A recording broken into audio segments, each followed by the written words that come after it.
Hello and welcome to another What's New. This is going to be shot right now and published pretty much straight away because I'm very excited about the things that I've received over the last couple of days.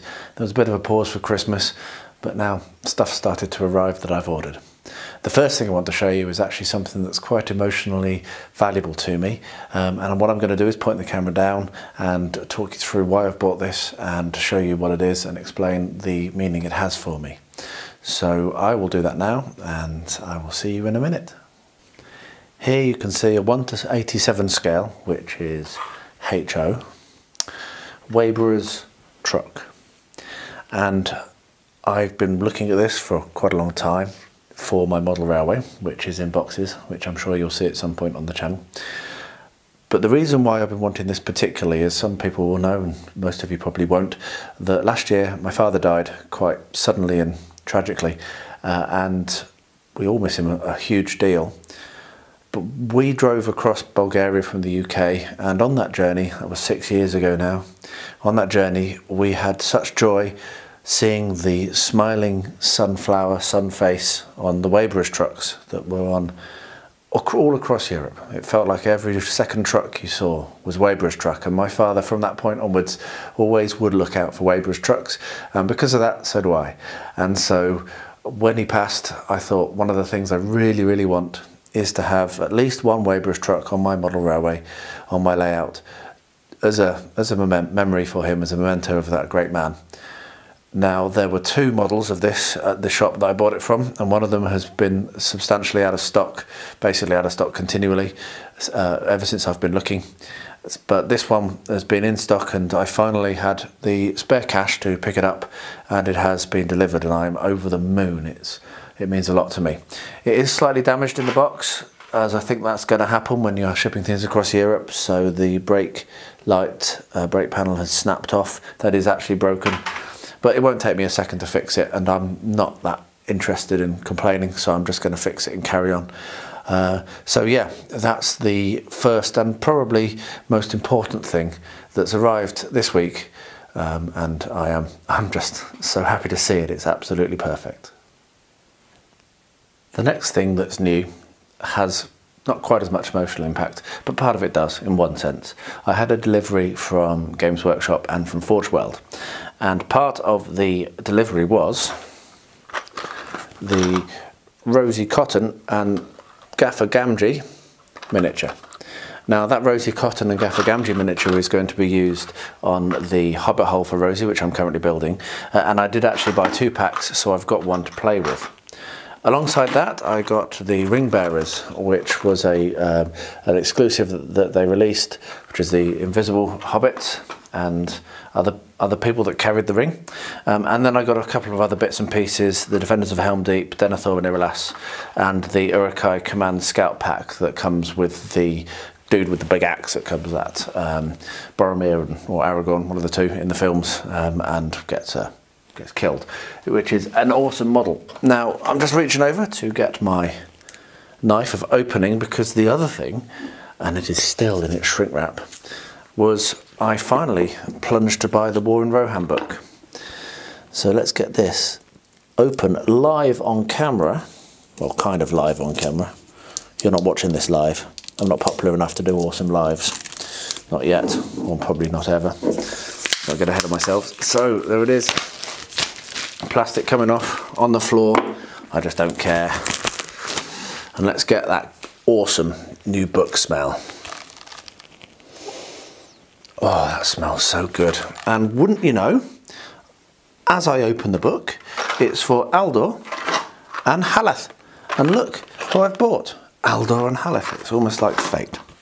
So I'm quite excited about this. It has some excellent new scenarios, some excellent lists that we can play with, and as all of the stuff that the Middle-earth team are producing, it's just beautiful, and it's well worth owning for the reading and for the pleasure it's going to give.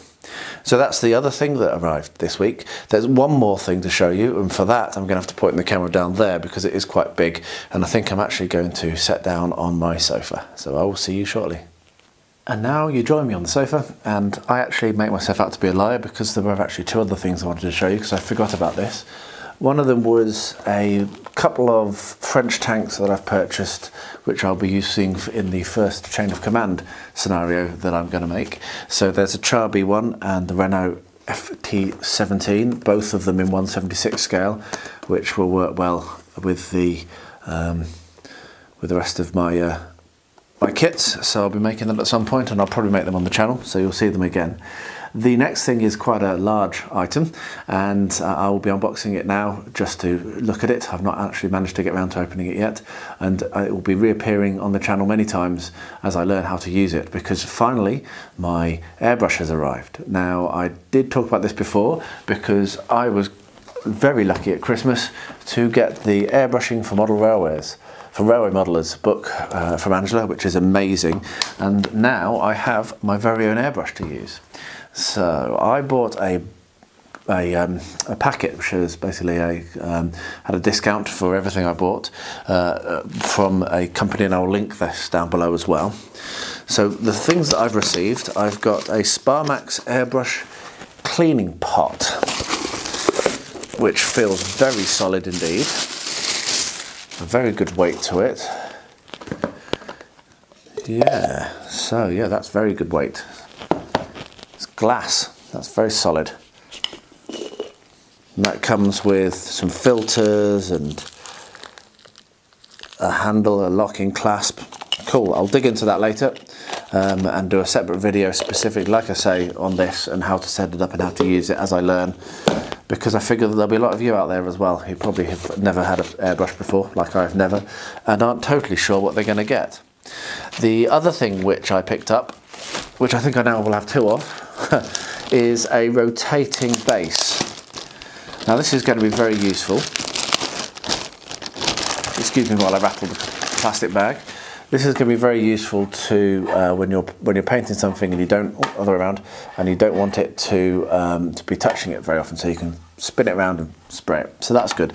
However, I've also got coming shortly a booth, which I believe comes with one of them. Whatever.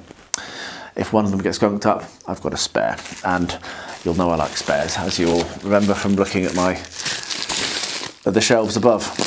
So the other thing I picked up, I am a bit of a Vallejo man generally, so I've picked up airbrush flow improver, I've picked up airbrush cleaner and airbrush thinner.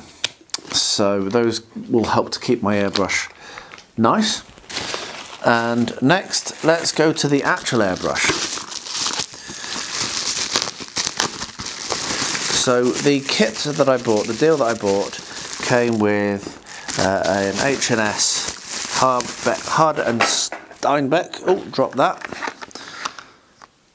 Okay. I'm not totally sure what everything is, of course. So it's got a DVD, which is going to be useful, and it's got the box. It's got the Hard and Steinbeck Evolution. So I went for the Evolution Silverline 2-in-1, which comes with a 0.2 and a 0.4mm nozzle set and a 2 and a 5mm cup. So yeah, I will again unbox that properly on camera and we can have a look and see what's inside it, but I won't do that here. I want to do it so I don't drop anything like I just did with this unknown device, whatever this is.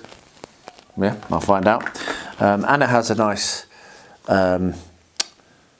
airbrush service kit, which I picked up as well. So this is that's something I'm very, very interested in, making sure that my airbrush doesn't get damaged with use.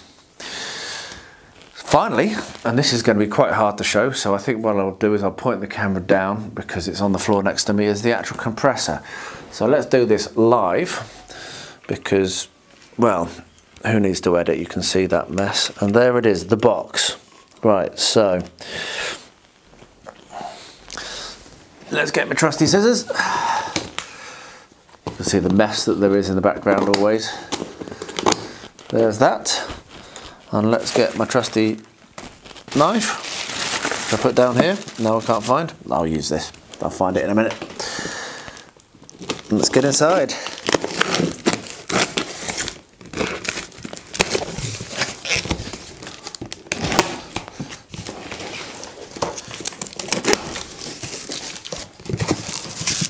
So we've got a box that contains a box. It's like pass the parcel, except I'm not going to give this to you if you open it. However, we could open that from there, and it's got a, oh dear, there we are. Right, so this is the thing that I really liked about this kit. You can connect 2 airbrushes to it, I believe, and it's a really chunky bit of kit. I don't like buying twice. There we are, the Sparmax. God, it weighs a bit as well. So it's got the it's got a tank so that it doesn't have to run all the time. It's got attachments for 2 airbrushes, I believe, if I can see where they are. And yeah, I will again do a proper unboxing and first use video. It comes with, yep, 2 airbrush tubes, so that's good. Obviously only got 1 airbrush at the moment, but still. And yeah, it feels a really solid bit of kit. So I will now adjust the camera again, not live because, well, that was a bit rubbish, and I will sign this video off. So there you have it. It has been an exciting week with all this stuff arriving, particularly the truck for the model railway in memory of my father. That was very nice to receive. Been looking forward to that for a very long time. Thank you very much for watching. I hope you've enjoyed this video. If you have any comments, please do leave them below. I do love to read them, and I always try to respond to every single one. If you haven't yet subscribed, please join me. It's been an exciting journey so far, and I'm looking forward to 2020 and the new things that it's going to bring to me. And if you have subscribed, don't forget to ding the bell, because then you'll be informed whenever one of these goes live, if YouTube decides to ever do it.